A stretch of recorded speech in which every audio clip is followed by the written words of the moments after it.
Okay, here we go. Hey, what's up, guys? How's everybody doing today? Guys, we are here for the Tuesday pumpkin update video, but we're gonna start here in my driveway because looky what we have here. Does anybody know what this is? So I thought I would show you guys my own design for a no weld pumpkin lifting harness.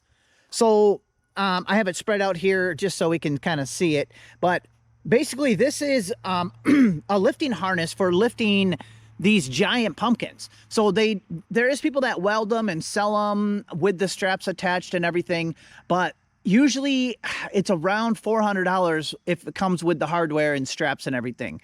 So you can build your own, or I decided to build my own. So let me just go over the features. And I made this kind of way overkill. So there is no way that we can break this thing, and there's no welds to fail. So that's what's kind of cool.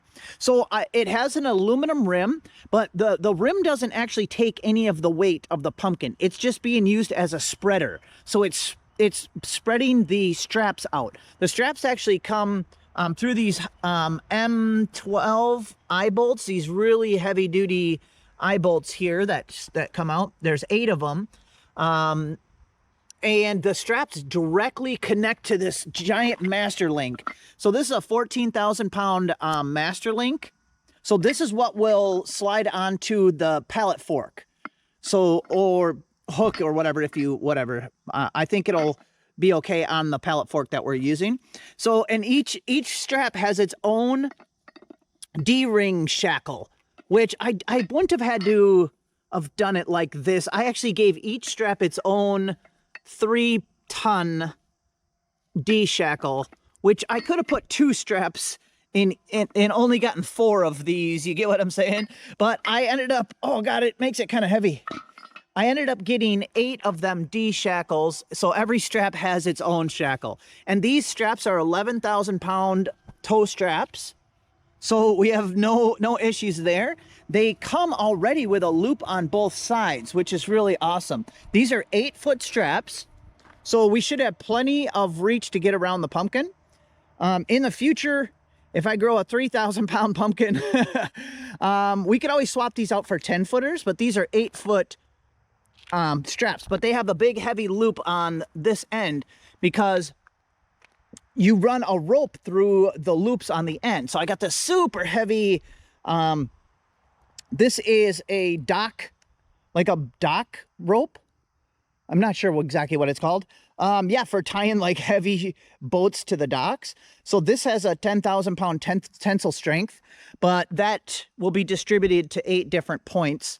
So to be honest, the weakest point is this master link at 14,000 pounds. So we're not going to break till over 14,000 pounds because none of this could give. These are, these are 11,000 pounds, but this is only going to take 1/8 of the weight. You get what I'm saying? And the rim is just spreading it. So there's just going to be pressure either inward on these big old eye bolts or outward, you know, it's not actually taking the weight. Here, let's look under here. So see, I could even extend these with more spacers. I could even spread these out farther, like bring them out way out here to spread these straps out even farther. But I'm not sure at some point if they would bend, but I kind of doubt it. So there we go, guys. Isn't that neat? I didn't sling this rope through yet. So basically you just tie a loop on one end of the rope. I'll run the rope through all of these loops, and that'll get cinched around the bottom of the pumpkin. And then you run the rope back through the loop that you tied in it. We'll see when we go. You'll see when we go to do it. So this is kind of heavy though, but it's okay. At least the rim's aluminum. So maybe that'll make an interesting thumbnail. Here, let's set it right here. People will be like, what the heck? Here, I'll point at it like it's a mysterious object. Yeah, that might be a cool thumbnail, guys. So there you go. If you don't want to spend $400 or $350 to $400 on a lifting harness, you can make your own. I kind of went overboard, I'd say. It doesn't need to be this beefy. This one probably costed about $175 because I bought such beefy stuff. But if you just wanted to make it, let's say max load 3,000 pounds or something, you could do this for under $100. Especially if you already have your aluminum rim, which I do have lots of them. They're laying around all over. So there we go, guys. Let's get over to the patch and check on the pumpkin, guys. Quit stalling. Alrighty, here we are, guys. Let's take a quick look at the lawn gourds. The plants are about done for. Here, we got to get the sun behind the post. There we go. One thing I'm definitely going to change for next year, depending what we grow on this trellis. So the plants like started sliding down the ropes because the ropes are just at such a sharp angle. So I'm going to have to get up there and kind of tie some horizontal ropes, kind of like, so it ends up kind of like a net, not just straight down ropes, but it's fine. Some of the tips of these are no good. Ooh, wow, there's actually a pretty nice one right here. Ooh, that might be one that's good for the way off. I might actually harvest one of these, maybe even today, just so it doesn't bust off or get any lower. But yeah, we might bring one of these to the way off. I say that each time. Oh, well. Okay, let's check on the triplets. Wait, we'll check on this, we'll call this the ditch pumpkin over here. This is the tom plant. We got a bunch of pumpkins on it. Just nothing, no special care really, besides what we did in the past. So we got, that one's actually putting on a little size. So that's where Albert was, the 667 pounder that started rotting out. Oh, if you saw that short, Tom scooped it up and dropped it on the ground. That was cool. So what I noticed is all these are really prone. See, that's getting rot even.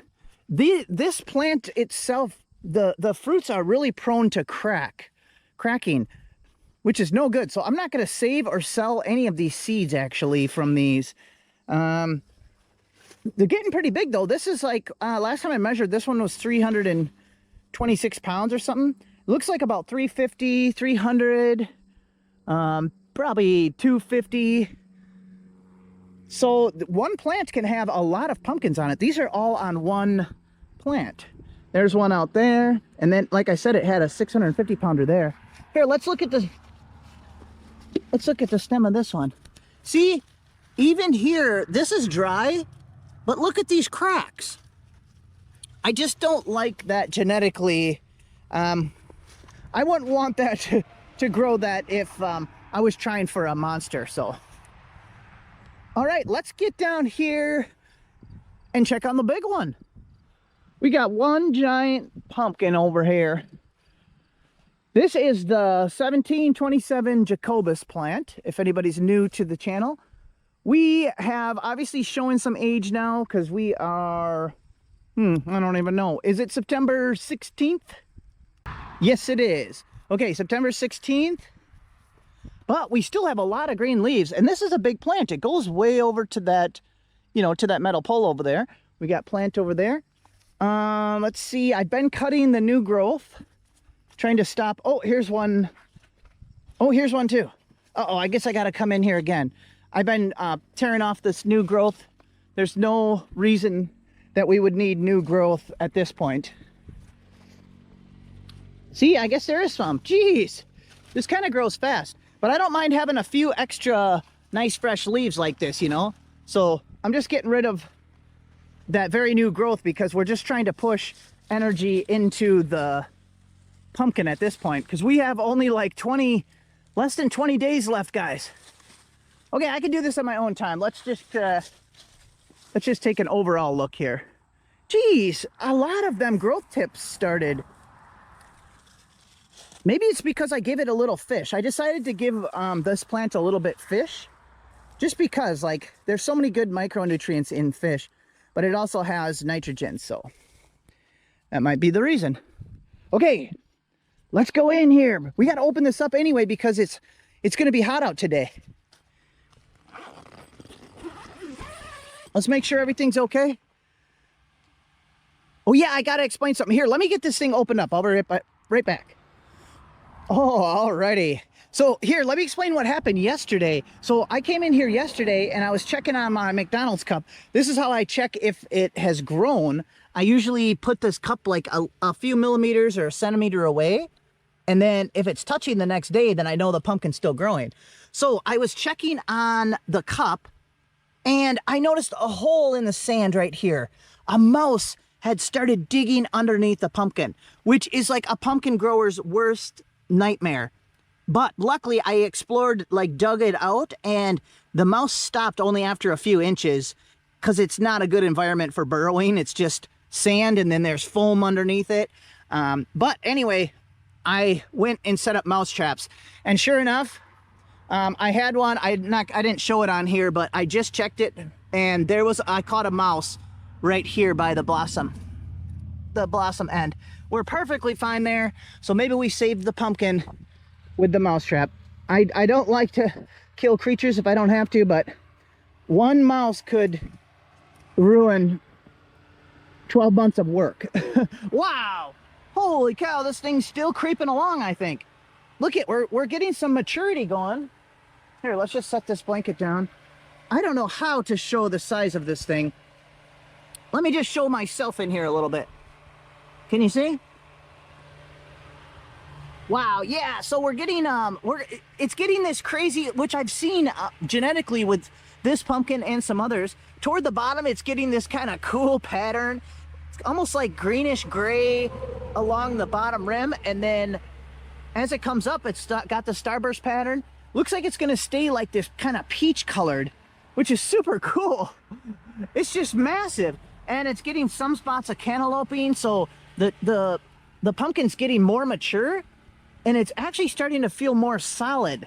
So I don't know if it's getting thicker, but it surely might be. So there's always been slight little soft spots on the stem that I keep a fan on 24/7. I just kind of healed one up with the hair dryer yesterday. This little spot right here. Now it's already perfectly dry and healed. So, wow. I think we've been slowly growing, but very slowly. So I think last week for the update, we were at, what were we at? 1,756 pounds, something like that. So let me get the measurements, and we'll type in the measurements together, and we'll see how much that weighs now. We'll see if we got to 1,800 pounds, guys. Oh my gosh, this thing's tall. Look, it's almost to my chest. Okay, I'll get the measurements. Alrighty, guys, here we go. I haven't looked yet. Check it out, though. We actually hit one of my milestones that I wanted. We now have a 200-inch circumference. Isn't that awesome? So we definitely gained some inches. So I'm pretty excited to see what we're at here. Let's see how close we are to 1,800 pounds, guys. Are you ready? Here we go. Yes, we did it. We have an estimated weight of 1,810 pounds. Oh my gosh, are you kidding me? So with only like 18 days left, or 17 until I cut it off, I think we're probably gonna be in the 1,800s as far as estimated weight measurements.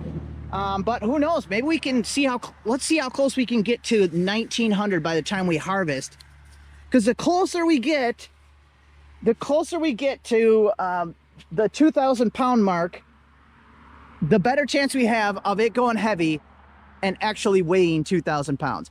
Either way, it's going to be a big jump up in my personal best, because my personal best is only 973 pounds. So no matter what, this thing's going to be incredibly heavy compared to my previous personal best. So, all right, guys, hopefully we'll get the same type of gains for by next week. And otherwise, I'll just be trying to keep it dry and healthy, and I'm going to be trying to catch mice. All right, see you guys on the next one. Bye.